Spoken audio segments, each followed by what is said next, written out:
Hello friend, स्वागत है आप सभी का अपने चैनल आस्क बोर्ड में। तो बाबू हम लाइव आ चुके हैं। आप लोग बता दीजिए आप लोग कि एक बार कि वीडियो की क्वालिटी, ऑडियो की क्वालिटी सब चीज़ बढ़िया है कि नहीं है।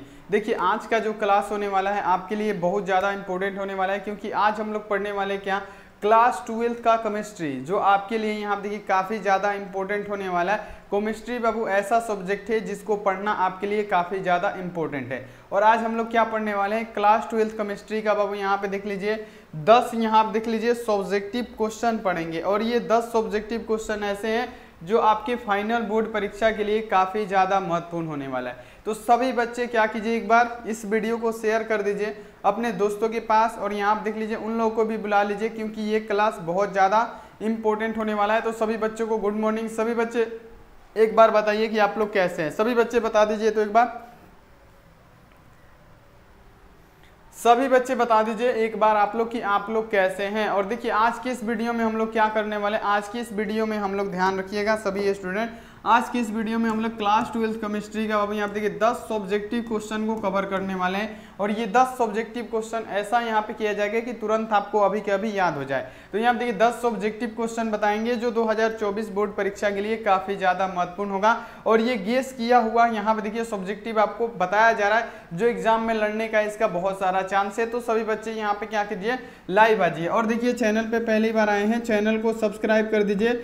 सब्सक्राइब करने के बाद से बेल आइकन को दबा के आप लोग ऑल पे कर लीजिए, ताकि जब भी लाइव क्लास हो नोटिफिकेशन आपके पास पहुंचता रहे। साथ में अगर आप लोग लाइक नहीं किए हैं फटाफट लाइक कर दीजिएगा। जितने भी स्टूडेंट लाइक नहीं किए हैं फटाफट आप लोग लाइक कर दीजिएगा। अब देखिए व्हाट्सएप ग्रुप में नहीं जुड़े हैं, हम अपना व्हाट्सएप नंबर लिख देते हैं, यहाँ पे देख लीजिए 91 35 74 20 24। आप इस पे मैसेज करके बोलिए सर हमको ग्रुप में जुड़ना है, हम आपको ग्रुप में जोड़ देंगे। और ये सिर्फ बॉय के लिए है। आप लोग मैसेज कीजिएगा तो आपके पास एक लिंक जाएगा जिसमें लिखा होगा ग्रुप ज्वाइन लिंक, उसको दबा के आप लोग ज्वाइन कर सकते हैं। अगर आप गर्ल है तो इस नंबर पे कॉल करके बात कर लीजिएगा, हम आपको बताएंगे कि गर्ल का कहाँ पे क्लास कराना है, कैसे करना है, आप लोग एक बार बात कर लीजिएगा। चलिए यहाँ आप देख लीजिए। तो बाबू शुरू करें पहले नंबर क्वेश्चन से। एक एक क्वेश्चन आपके लिए काफी ज्यादा इंपॉर्टेंट है। सभी बच्चे यहाँ आप देख लीजिए रेडी हो जाएंगे, क्योंकि क्लास आज का बहुत ज्यादा सुपर डुपर होने वाला है। यहाँ पे देख लीजिए। तो चलिए बाबू शुरू करते हैं एक एक सब्जेक्टिव क्वेश्चन से। यहाँ देखिए एक एक जो सब्जेक्टिव क्वेश्चन है ना बाबू आपके लिए बहुत फायदेमंद होने वाला है, बहुत ज्यादा इंपॉर्टेंट होने वाला है। चलिए यहाँ पे आपको क्या बतलाना है। पहला क्वेश्चन है कि ठोस कठोर क्यों होता है। देखिए सब्जेक्टिव भी आपका उतना ही बेहतरीन करा रहे हैं जितना कि आपका ऑब्जेक्टिव। तो आप लोग सुबह में 5 बजे आइए, सब्जेक्टिव का भी क्लास किया कीजिए। अब देखिए पूछा गया आपसे कि ठोस कठोर आखिर क्यों होता है। ठोस जो होता है कठोर आखिर क्यों होता है। तो देखिए ठोस कठोर क्यों होता है हम आपको बताते हैं। तो देखिए कम तापमान पर ठोस पदार्थ की जो उष्मीय, हम देखिए उष्मण जो ऊर्जा होती है, उष्मीय ऊर्जा होती है, मान लीजिए उष्मण ऊर्जा या उष्मीय जो ऊर्जा होती है कम होती है। यानी कहने का मतलब कि टेम्परेचर अगर कम होता है तो ठोस पदार्थ की उष्मीय ऊर्जा कम होती है। तब देखिए यहाँ पे इसलिए ठोस के जो अवयव होते हैं, अवयव में कौन कौन से, तो यहाँ देखिए आयन हो गए, परमाणु हो गए या अणु हो गए, क्या होते हैं, ये पास पास होते हैं। क्या होते हैं बाबू, ये पास पास होते हैं, अतः वे निश्चित स्थान घेर लेते हैं। यानी वो यहाँ पे क्या करते हैं कि निश्चित स्थान अपना बना लेते हैं। यहाँ पे देखिए लिखा क्या है क्वेश्चन, यहाँ पे लिखा हुआ है कि ठोस कठोर क्यों होते हैं।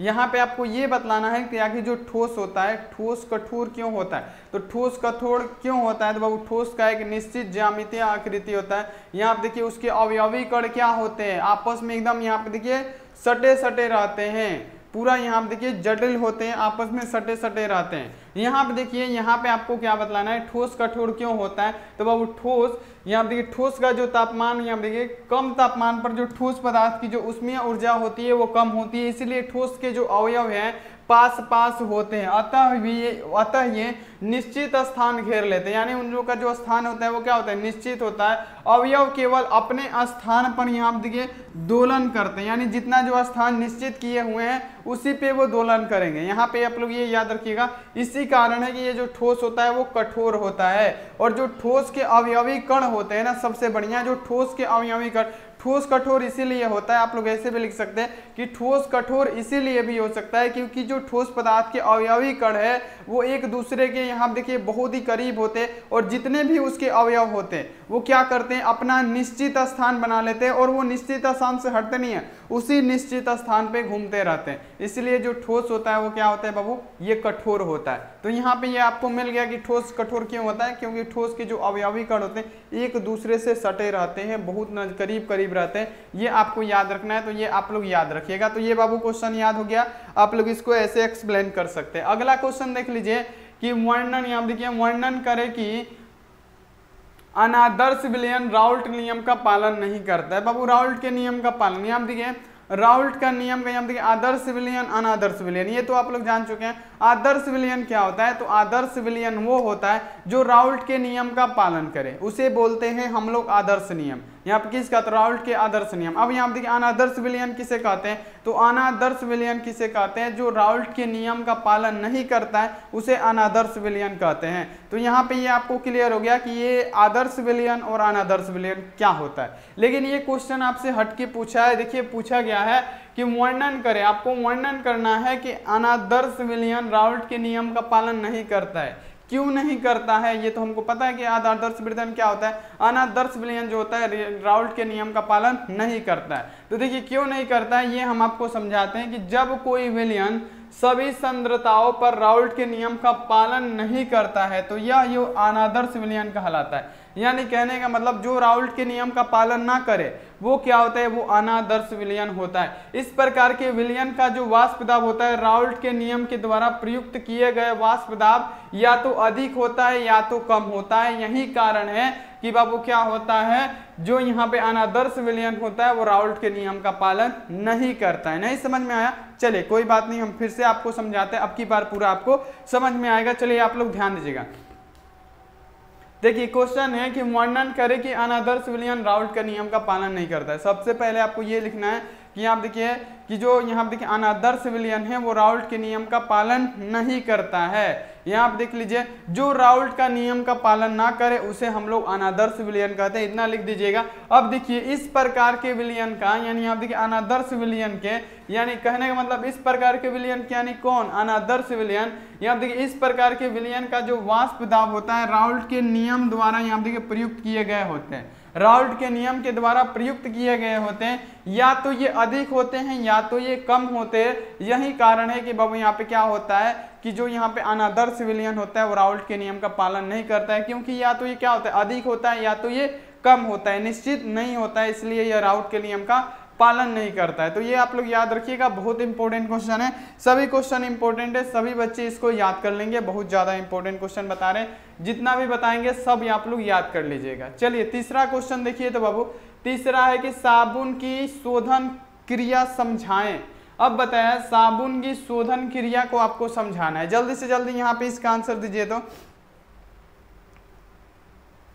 आपको बताना है साबुन की क्रिया विधि का, यहाँ पे आपसे पूछा गया है साबुन का जो शोधन होता है उसकी क्रिया विधि को समझाना है। तो बाबू यहाँ देखिए किसका पूछा है, केवल साबुन का पूछा है, ये आपको ध्यान रखना है। तो देखिए बाबू क्या होगा, सभी अपमार्जकों तथा साबुनों में दो भाग होता है, यहाँ पे ये आपको याद रख लेना है। सॉरी, चलिए यहाँ देखिए सभी अपमार्जकों तथा साबुन में दो भाग होता है, एक समूह में जल घुलनशील तथा दूसरे जल में यहाँ देखिए अघुलनशील होता है। यहाँ पे देखिए आपको क्या करना है बाबू, सब यह समझाना है। तो कैसे समझाइएगा, आप लोग समझाइएगा कि सभी अपमार्जकों तथा साबुन में दो भागें होती है, एक समूह जो होता है घुलनशील होता है, एक जो समूह होता है वो अघुलनशील होता है। अब यहाँ देखिए परिणाम स्वरूप जब साबुन या अपमार्जक को जल में घोला जाता है तब यह हाइड्रोकार्बन भाग जल से दूर भागता है, जबकि आयन भाग जो जल को आकर्षित करता है। यानी जो दो भाग होती हैं यहाँ पे आप लोग याद रखिएगा, एक तो जल में घुलनशील होता है और दूसरा क्या होता है, जल में अघुलनशील होता है। यहाँ पर तक आपको समझ में आ गया। अब यहाँ देखिए जब साबुन को या अपमार्जक को जल में घोला जाता है तो यहाँ देखिए तब हाइड्रोकार्बन भाग जल से दूर भागता है, जो हाइड्रोकार्बन भाग होता है वो जल से दूर भागता है, जबकि जो आयन वाला भाग होता है वो क्या होता है बाबू, जल में यहाँ देखिए आयनीकृत हो जाता है, आकर्षित हो जाता है। यही कारण है कि बाबू साबुन की संशोधन यहाँ पे इसी प्रकार से इसकी क्रिया विधि को मतलब समझाया जा सकता है। देखिए बिल्कुल आसान भाषा में। यहाँ पे आज का क्वेश्चन थोड़ा सा डिफरेंट है क्योंकि परिभाषा नहीं है, इसमें आपको समझाने की प्रक्रिया को बताना है। तो देखिए कैसे समझाइएगा, साबुन की शोधन क्रिया समझाइए। कैसे समझाइएगा, देखिए सभी अपमार्जकों तथा साबुन में दो बागें होती है। एक समूह जो होता है घुलनशील होता है, एक समूह अघुलनशील होता है। तो देखिए यहाँ पे जो तब क्या होता है, तब यहाँ देखिए यहाँ देखिए हाइड्रोकार्बन भाग जो जल से दूर भागता है, जो हाइड्रोकार्बन भाग होता है, जो साबुन का हाइड्रोकार्बन भाग होता है वो जल से दूर भागता है। जो आयन वाला होता है वो क्या होता है, जल में ही यहाँ पे क्या होता है, आकर्षित हो जाता है, यानी जल की तरफ आकर्षित होता है, जल में घुलनशील होता है, यही कारण होता है। तो ये आप लोग ऐसे लिख दीजिएगा, ये बहुत ज्यादा इंपॉर्टेंट है। ये आप लोग के एग्जाम में बाबू 100% पूछा जाता है, 100% आपको ऐसे लिख देना है। चलिए यहाँ देखिए चौथा नंबर क्वेश्चन क्या है, जल्दी से जल्दी इसका आंसर दीजिए। तो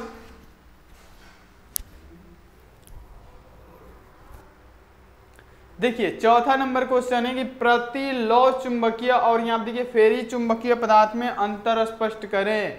और ये क्वेश्चन बहुत ही इंपॉर्टेंट है बाबू, ये सब क्वेश्चन बहुत ज्यादा इंपॉर्टेंट है, ये सब क्वेश्चन आपको याद होना चाहिए। देखिए क्वेश्चन है कि यहाँ देखिए प्रतिलौह चुंबकीय और यहाँ देखिए फेरी चुंबकीय पदार्थ में क्या अंतर है, इन अंतरों का क्या कारण है। तो बाबू यहाँ पे देखिए हम आपको समझाते हैं कि प्रति जो लौह चुंबकीय होता है और जो फेरो चुंबकीय होता है इसमें क्या क्या होता है। तो देखिए यहाँ पे जो प्रति लौह चुंबकीय होता है उसकी चुंबकीय पदार्थ का चुंबकीय गुण शून्य होता है। प्रति लौह चुंबक की क्या होता है बाबू, प्रति चुंबक का चुंबकीय गुण हमेशा शून्य होता है, परंतु जो फेरु चुंबकीय पदार्थ होता है उसका चुंबकीय गुण कम होता है, शून्य नहीं होता है। देखिए क्वेश्चन देखिए कितना बेहतरीन तरीके से इसका डिफिनेशन है कि यहाँ देखिए प्रति लौह चुंबकीय और यहाँ देखिए फेरी चुंबकीय पदार्थों में अंतर स्पष्ट करे।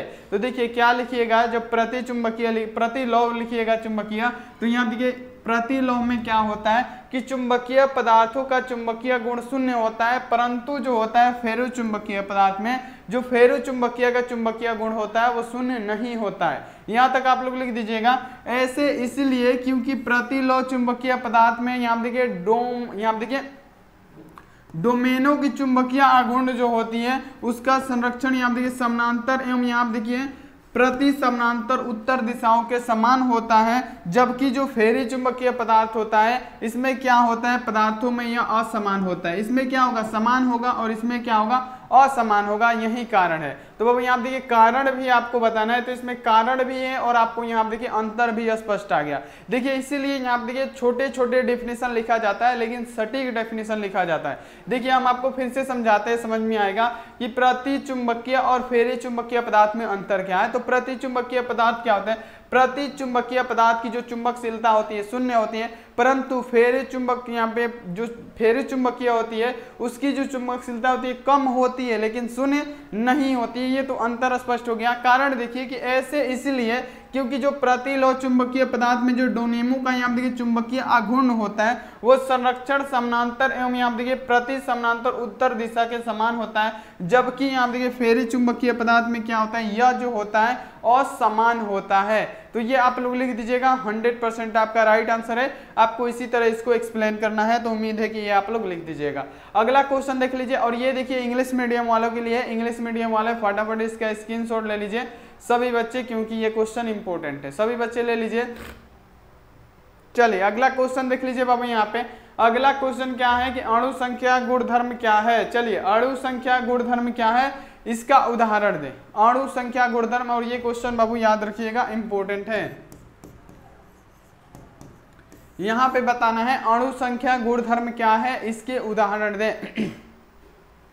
तो देखिए अणु संख्या गुणधर्म क्या होता है, तो विलयन के वे गुण जो वाष्प दाब की अवनमन से संबंधित हैं, ये सभी गुण विलयन में उपस्थित कुल कोणों की हम देखिए कणों की संख्या तथा विलय की कणों की संख्या के अनुपात पर निर्भर करते हैं, ना कि विलय की कणों की प्रकृति पर। ऐसे गुणों को यहाँ देखिए अणु संख्या गुणधर्म कहते हैं। अब देखिए यहाँ पे आपको समझ में नहीं आया होगा, आपको लग रहा है कुछ ज्यादा बड़ा है, बाबू कुछ बड़ा नहीं है। देखिए समझने का फेर है, अभी आपको समझ में आ जाएगा। देखिए अणु संख्या गुणधर्म क्या है, इंपॉर्टेंट क्वेश्चन है, याद होना चाहिए कि विलयन के वे गुण, विलयन का वह गुण जो वाष्प दाब की अवनमन से संबंधित हो, जो वाष्प दाब की अवनमन से संबंधित हो, ये सभी गुण विलयन में उपस्थित, किसमें, विलयन में उपस्थित कुल कोणों या कुल कणों की संख्या तथा विलय की कणों की संख्या के अनुपात पे निर्भर करता है, उसके अनुपात यानी बट्टा पे निर्भर करता है, ना कि विलय की कणों की प्रकृति पे। क्या? तो विलय की कणों की संख्या पे ये निर्भर करता है। कौन? अणु संख्या गुणधर्म किस पे करता है? तो विलय की कणों की संख्या पे करता है। ये तो आप लोग याद किए होंगे, अणु संख्या गुणधर्म किस पे निर्भर करता है? तो विलय की कणों की संख्या पे। ये हम आपको ऑब्जेक्टिव में भी बताए हैं, वहीं लिखा हुआ है कि विलयन की वे गुण जो वाष्प दाब के अवनमन से संबंधित हैं, ये सभी गुण विलय में उपस्थित कुल कणों की कणों की संख्या पर यहाँ पे क्या करता है? यहाँ पे क्या करते हैं? वो निर्भर करता है, लेकिन यहाँ पे ये किस पे निर्भर नहीं करेगा? तो विलय के कणों की प्रकृति पे नहीं करेगा।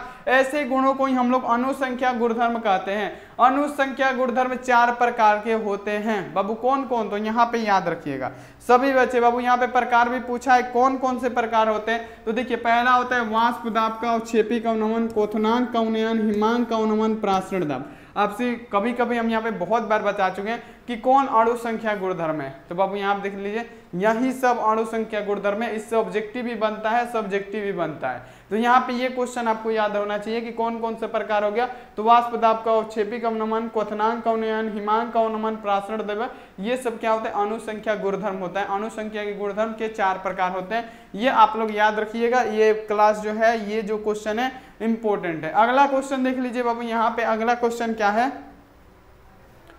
ये देखिए, इंग्लिश मीडियम वालों के लिए ये आप लोग याद कर लीजिएगा।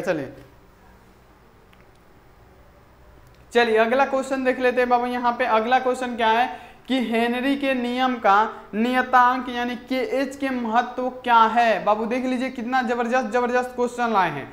क्वेश्चन है कि हेनरी का जो नियम है, जो नियतांक KH होता है, उसका महत्व क्या होता है, ये आपको बताना है। तो देखिए, क्या इसका महत्व होता है? तो किसी गैस के हेनरी के नियम का नियतांक, किसी गैस के हेनरी के नियम का नियतांक का मान जितना ही अधिक होता है, उसकी विलेयता उतना ही कम होती है। देखिए कितना बेहतरीन यहाँ पे आपको आंसर देना।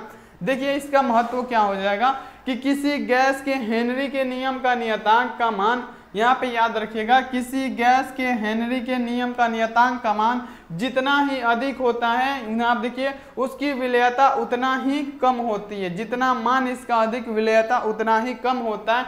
जैसे ही ताप बढ़ाते हैं, गैस की विलेयता घटने लगती है। क्या होता है? ताप बढ़ाने पर गैस की जो विलेयता होती है वो घटने लगती है। तो यही कारण है बाबू, यहाँ पे आपको लिखना है कि हेनरी के नियम में नियतांक का महत्व यही है। आपको ऐसे ही लिखना है। कैसे? तो किसी गैस के हेनरी के नियम का नियतांक का मान जितना ही अधिक होता है, उसकी विलेयता उतना ही घटती है। जैसे ही ताप बढ़ाते हैं, उसकी विलेयता घटने लगती है। तो ये आप लोग ऐसे लिख दीजिएगा, एग्जामिनर जरूर आपको नंबर देगा। ये आप लोग नोट कर लीजिएगा, सभी क्वेश्चन इंपॉर्टेंट है। अगला क्वेश्चन देख लीजिए, एकांक सेल यानी यूनिट सेल किसे कहते हैं? बहुत जबरदस्त क्वेश्चन है। यहाँ पे 10 क्वेश्चन कराएंगे आपको सब्जेक्टिव का, लेकिन 10 क्वेश्चन बहुत ज्यादा इंपॉर्टेंट होगा आपके लिए। तो यहाँ पे सभी बच्चे इसका जवाब दे दीजिए। क्वेश्चन है आपके सामने कि एकांक सेल किसे कहा जाता है? एकांक सेल आखिर हम लोग किसे कहते हैं? तो देखिए एकांक सेल किसे कहते हैं? तो वैसा सेल जो जालक के सूक्ष्मतम रूप में उपस्थित होते हैं, जो कि पूरे जालक का प्रतिनिधित्व होते हैं, उन्हें एकांक सेल कहा जाता है, यानी यूनिट सेल कहा जाता है। एकांक सेल का मतलब यूनिट सेल कहा जाता है। देखिए यूनिट सेल किसे कहा जाएगा? तो वैसा सेल जो जालक के सूक्ष्मतम रूप में उपस्थित हो। सूक्ष्म यानी छोटा सा, यहाँ पे देख लीजिए, वैसा सेल जो जालक के सूक्ष्मतम रूप में उपस्थित होते हैं, जो कि पूरे जालक का प्रतिनिधित्व करते हैं, उन्हें यहाँ देखिए एकांक सेल कहा जाता है। आपको ऐसे लिखना है। तो ये क्वेश्चन आपको याद हो गया होगा, ये आप लोग इसे याद कर लीजिएगा। अगला यहाँ आप देख लीजिए कि शून्य क्रम की प्रतिक्रिया से आप लोग क्या समझते हैं? बहुत ही जबरदस्त क्वेश्चन है बाबू। ये क्वेश्चन आता है एग्जाम में। ये क्वेश्चन हम बोलेंगे सभी बच्चों को कि ये क्वेश्चन आप लोग याद कर लीजिएगा। ये जो क्वेश्चन है, ये क्वेश्चन आप लोग याद कर लीजिएगा। देखिए क्वेश्चन क्या है? क्वेश्चन क्या पूछा गया है? शून्य क्रम की प्रतिक्रिया से आप क्या समझते हैं? तो शून्य कोटि अभिक्रिया से हम लोग क्या समझते हैं? शून्य क्रम प्रतिक्रिया वह रासायनिक प्रतिक्रिया है जिसकी प्रतिक्रिया की दर किसी प्रतिकारक के सांद्रता पर निर्भर नहीं करता है, शून्य क्रम प्रतिक्रिया कहलाता है। देखिए कितना बेहतरीन डिफिनेशन आता है। यहाँ देखिए कितना बेहतरीन डिफिनेशन है कि शून्य क्रम प्रतिक्रिया वह रासायनिक प्रतिक्रिया है जिसकी प्रतिक्रिया की दर किसी प्रतिकारक की सांद्रता पे निर्भर नहीं करता है उसे हम लोग क्या बोलते हैं, तो शून्य कोटि यहाँ पे अभिक्रिया या प्रतिक्रिया बोलते हैं। ऐसी स्थिति में प्रतिक्रिया स्थिर के दर को आगे बढ़ाती है। देखिए ऐसी स्थिति में जो प्रतिक्रियाएं होती है वो स्थिर यहाँ पे क्या होती है, दर को आगे बढ़ाती है, ये आपको याद रखना है। शून्य कोटि की प्रतिक्रिया के लिए क्या होता है, दर के स्थिरांक होता है। अब यहाँ आप देखिए NH3 का जैसे उदाहरण दे रहे हैं, NH3 का प्लेटिनम सतह पर विघटन, ये किसके प्रतिक्रिया के अंतर्गत आता है, जो शून्य कोटि प्रतिक्रिया के अंतर्गत आता है। दूसरा यहाँ पे देखिए HI का सोने के सतह पर विघटन, ये किसके प्रतिक्रिया के अंतर्गत आता है, तो ये शून्य कोटि प्रतिक्रिया के अंतर्गत आता है। ये आपको याद रखना है 100%। ये यहाँ देखिए बहुत ही इंपॉर्टेंट क्वेश्चन है, ये क्वेश्चन आपको याद होना चाहिए। अगला क्वेश्चन देख लीजिए यहाँ पे कि एंजाइम क्या है, एंजाइम उत्प्रेरण की क्रियाविधि को संक्षिप्त में वर्णन करें। बाबू यहाँ पे आपको बताना है एंजाइम आखिर होता क्या है, इसका यहाँ आप देखिए वर्णन करना है उत्प्रेरण का। बाबू यहाँ देखिए एंजाइम क्या होता है हम आपको बताते हैं, आप लोग एकदम ध्यानपूर्वक समझिएगा कि एंजाइम क्या होता है। तो बाबू एंजाइम जटिल यहाँ आप देखिए नाइट्रोजनिक कार्बन यहाँ देखिए कार्बनिक यौगिक है जो कि जीवित पौधों एवं जंतुओं द्वारा उत्पन्न किया जाता है। देखिए जो एंजाइम होता है कहाँ से, तो जीवित पौधों और जंतुओं से प्राप्त होता है एंजाइम, याद रखिएगा। यहाँ पे कि एंजाइम जटिल नाइट्रोजन कार्बनिक यौगिक है, एंजाइम एक जटिल नाइट्रोजन कार्बनिक यौगिक है जो जीवित पौधों एवं जंतुओं के द्वारा उत्पन्न किए जाते हैं। वास्तविक रूप में ये उच्च अणु द्रव्यमान वाले प्रोटीन अणु हैं, यानी वास्तविक रूप में ये क्या होता है, उच्च अणु द्रव्यमान वाले प्रोटीन अणु हैं जो जल में कोलाइडी विलयन बनाते हैं, जो क्या करते हैं, जल में कोलाइडी विलयन बनाते हैं। अब यहाँ देखिए ये बहुत प्रभावी उत्प्रेरक होते हैं। कौन, एंजाइम क्या होता है, बहुत प्रभावी उत्प्रेरक होता है। और यहाँ आप देख लीजिए उनके विशेष रूप से यहाँ देखिए प्राकृतिक प्रक्रमों संबंधित अभिक्रियाओं को उत्प्रेरित करता है। यहाँ पे आपको क्या करना है, संक्षिप्त में टिप्पणी लिखना है, इसकी क्रिया विधि को समझाना है। तो क्रिया विधि बाबू ऐसे ही समझाया जाता है, याद रखिएगा। कैसे, तो यहाँ पे देख लीजिए एंजाइम जटिल नाइट्रोजनीकरण कार्बनिक यौगिक है जो कि जीवित पौधों से और जंतुओं के द्वारा हमको उत्पन्न किया, तो मतलब उत्पन्न किया जाता है। यहाँ पे देखिए वस्तु वास्तविक रूप से ये उच्च अणु द्रव्यमान वाला प्रोटीन होता है जो जल में यहाँ देखिए कोलाइडी विलयन बनाता है। और ये क्या होता है, बहुत प्रभावी उत्प्रेरक होता है जो अनेक विशेष रूप से प्राकृतिक क्रमों से संबंधित अभिक्रियाओं को उत्प्रेरित करता है। तो ये आपको याद रखना है, बहुत ही ज्यादा इंपॉर्टेंट क्वेश्चन है, यहाँ पे आप लोग याद कर लीजिएगा, बहुत इंपॉर्टेंट है। अगला क्वेश्चन देख लीजिए बाबू यहाँ पे, अगला यहाँ देखिए इंग्लिश में है। जितने बच्चों को इंग्लिश वाले हैं ये आप लोग नोट कर लीजिए या स्क्रीनशॉट ले लीजिए, जितने बच्चे इंग्लिश वाले। चलिए अगला क्वेश्चन देख लेते हैं। यहाँ पे 10 नंबर अंतिम क्वेश्चन है बाबू, इसको आप लोग समझ लीजिएगा। स्कंदन किसे कहते हैं, बहुत जबरदस्त क्वेश्चन है बाबू। स्कंदन आखिर किसे कहा जाता है, स्कंदन आखिर होता क्या है, तो देखिए बताते हैं स्कंदन क्या होता है। तो किसी भी कोलाइडी विलयन का अवक्षेप में परिवर्तन होने की प्रतिक्रिया को ही स्कंदन कहते हैं। देखिए कितना जबरदस्त आंसर लिखा हुआ है यहाँ पे, सभी बच्चे ध्यान दीजिएगा। स्कंदन किसे कहा जाता है, तो किसी भी कोलाइडी विलयन का अवक्षेप में परिवर्तित होने की जो क्रिया होती है उसे ही हम लोग स्कंदन कहते हैं। इस विधि में कोलाइडी कणों को विपरीत आवेश इलेक्ट्रोड की तरफ यहाँ पे गति करवाया जाता है। और यहाँ देखिए जहां ये कण बहुत यहाँ देखिए क्या होता है, विद्युत उदासीन हो जाता है और विद्युत उदासीन कणों के रूप में तल में इकट्ठा हो जाते हैं, यानी नीचे इकट्ठा हो जाते हैं या स्कंदित हो जाते हैं या बैठ जाते हैं, उसे ही हम लोग क्या बोलते हैं, तो स्कंदन कहते हैं। ये आप लोग याद रखिएगा। स्कंदन का मात्र एक डिफिनीशन याद रखिएगा, किसी भी कोलाइडी विलयन का अवक्षेप में परिवर्तन, किसी भी कोलाइड विलयन का अवक्षेप में परिवर्तन ही यहाँ पे क्या कहलाता है, स्कंदन कहलाता है। तो ये आप लोग याद रखिएगा। तो अब 10 क्वेश्चन हम बहुत इंपॉर्टेंट बता दिए। डेली तो आपका सब्जेक्टिव भी हो रहा है, ऑब्जेक्टिव भी हो रहा है, तो बिल्कुल टेंशन नहीं लेना, आपको याद करते चलना है सिर्फ। यहाँ आप देख लीजिए, तो आपको क्या करना है, सभी बच्चे अगर चैनल पे पहली बार आए हैं तो यहाँ आप देखिए चैनल को सब्सक्राइब करके बेल आइकन को दबा के आप लोग ऑल पे कर लीजिएगा। और देखिए वीडियो को लाइक नहीं किए हैं, फटाफट आप लोग लाइक कीजिए। तो जितने भी स्टूडेंट हैं सभी बच्चे वीडियो को लाइक कीजिए, व्हाट्सएप ग्रुप में जुड़ जाइएगा। और यहाँ देखिए 1-2 दिन में यहाँ पे आपका टेस्ट भी स्टार्ट होने वाला है, आप लोग टेस्ट भी दीजिएगा, बिल्कुल यहाँ पे टेंशन नहीं लेना है। तो मिलते हैं ऐसी अगली क्लास में, आप लोग अपना ध्यान रखिए, मन लगा के पढ़ाई कीजिए। Take care and bye.